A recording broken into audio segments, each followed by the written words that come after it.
जो डमी के स्टूडेंट्स हैं बेटा, आपको कोई रिटर्न में मिलेगा तब आप पढ़ाई करेंगे।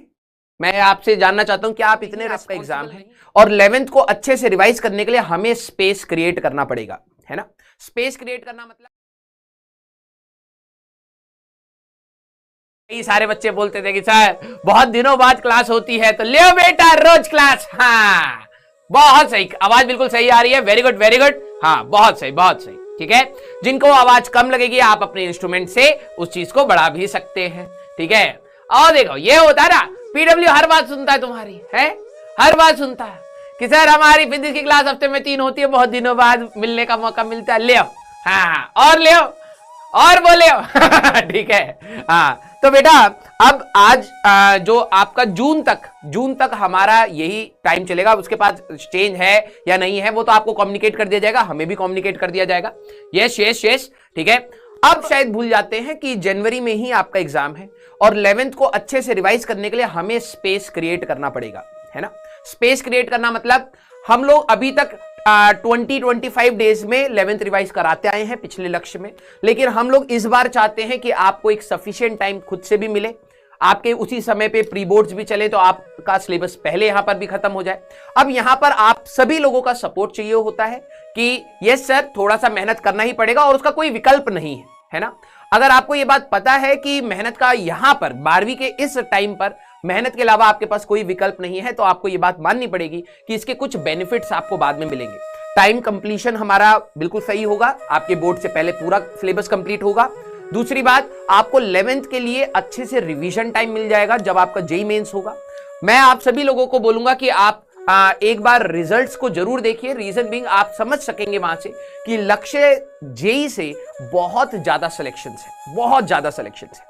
और ये वो बच्चे हैं जो स्कूल से प्रताड़ित होते हैं, हर साल की बात मैं बता रहा हूं। 12वीं क्लास के बच्चे ज्यादा भयंकर फोड़ते हैं जेईई को, और जिनके दिमाग में यह बाधा बनी हुई है कि सर हमारे पास तो स्कूल भी है, हमें तो स्कूल के प्रैक्टिकल्स भी हैं, ये भी है वो भी है, हर साल 12वीं क्लास के बच्चे ज्यादा फोड़ते हैं। और मैं बिलीव करता हूं कि आपकी क्लास में से भी बहुत सारे बच्चे इसको अच्छे से मैनेज करेंगे और बहुत अच्छी रैंक्स लेके आएंगे। लेकिन यह साल आसान नहीं होने वाला है, आप सभी लोगों को यह मान के चलना है कि it's going to be tough, but you are more tougher than that. Clear? Yes yes. Class आप सभी लोगों को एफिशिएंटली देखनी है। जो बच्चे लाइव में रहेंगे वो साथ चल पाएंगे, ठीक है। क्लास के नोट्स आप side by side he prepare करिए, क्योंकि अब देखो आपको थोड़ा सा अपने रूटीन को चेंज करना पड़ेगा। आपके पास सैटरडे संडे है, ठीक है।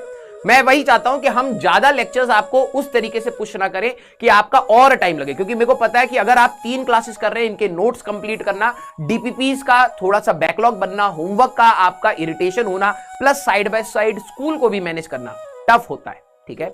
एज ए स्टूडेंट जब मैं भी था तो मेरे लिए भी टफ था, लेकिन हाँ रास्ता तो यहीं से निकलता है।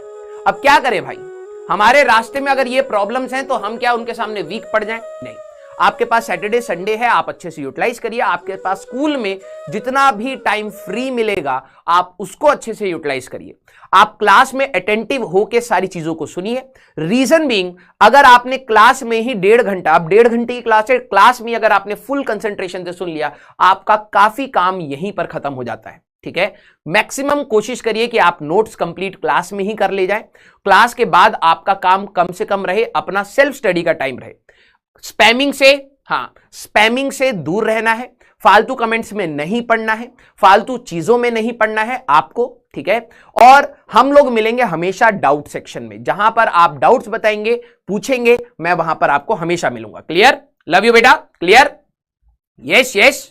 हाँ, बैकलॉग अगर आप नहीं क्रिएट करें इस साल, मैं लिटरली बता रहा हूं, जो आपने 11वीं में गलतियां करी हैं प्लीज उसको दोहराइएगा मत। अब ये समय आ रहा है जहां पर स्टार्टिंग का जोश खत्म होगा, आपका नेचर निकल के आएगा जो आपने 1 साल बना लिया है। प्लीज आप उस ट्रैप में मत फंसिएगा। क्लियर? Yes yes. जो डमी के स्टूडेंट्स हैं बेटा, आपको कोई रिटर्न में मिलेगा तब आप पढ़ाई करेंगे। मैं आपसे जानना चाहता हूं कि आप इतने रिस्पॉन्सिबल नहीं है कि आपके पास जो फ्री टाइम है आप उसमें अपनी प्रैक्टिस और बढ़ा लीजिए। जब एचसीवी और मॉड्यूल बोला गया है आप उसको और अच्छे से कर लीजिए। जो क्वेश्चन गलत हो रहे हैं उसको और अच्छे से एक बार प्रैक्टिस करिए। आप अपने डीपीपीस को ढंग से करिए, आप अपने शॉर्ट नोट्स बनाइए। आपके पास और भी ज्यादा समय है। इसमें ज्यादा बच्चे रिग्रेट करते हैं डमी वाले, रीजन बीइंग जब बोर्ड्स के एग्जाम आते हैं तो सबसे ज्यादा हालत टाइट आपकी होती है।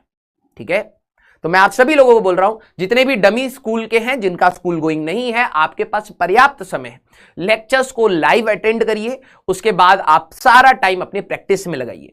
जो स्कूल गोइंग स्टूडेंट्स हैं, अगर उनको लग रहा हो कि डमी के स्टूडेंट्स आपसे आगे निकल जाएंगे, ऐसी कोई बात नहीं होती, वो आपकी मेहनत पर डिपेंड करता है। कई सारे ऐसे बच्चे भी हम लोगों ने पाए हैं जिनके पास सिर्फ पढ़ाई के अलावा अपना घर चलाने का भी रेस्पॉन्सिबिलिटी होती है, वो अपना घर भी चला रहे होते हैं और तब भी पढ़ के रैंक निकाल लेते हैं।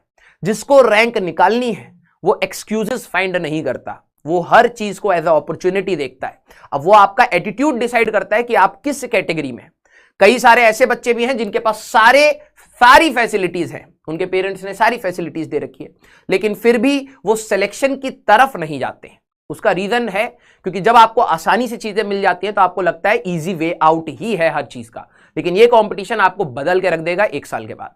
तो प्लीज आप सारे बच्चे फोकस पे रखिए, ठीक है।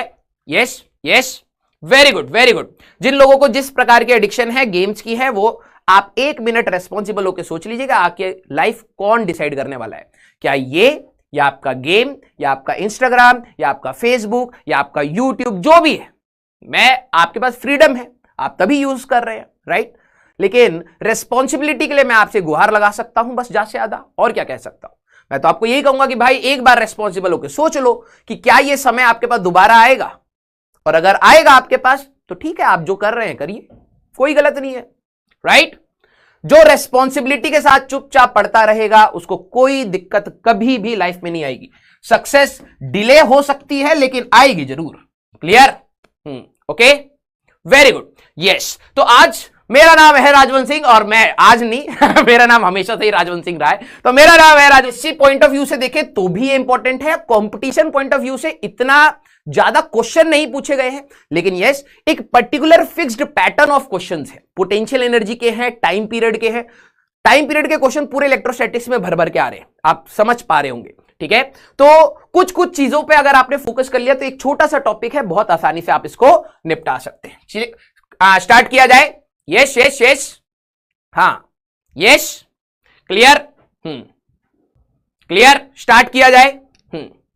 You cannot start from here, कुछ बच्चे फिर से आ चुके हैं वो वाले, can I start from here, मेरा बैकलॉग है, योर प्रॉब्लम बेटा, ठीक है। मैं 3 साल से ऑनलाइन में ये चीज देख देख के ऊब चुका हूं, जिनके अंदर फाइटिंग स्पिरिट नहीं है और कॉमन सेंस नहीं है, मैं वो चीज नहीं डाल सकता। क्लियर, स्टार्ट किया जाए, वेरी गुड। अब हमें सीरियसली पढ़ना बहुत ज्यादा इंपॉर्टेंट है, जहां हंसी मजाक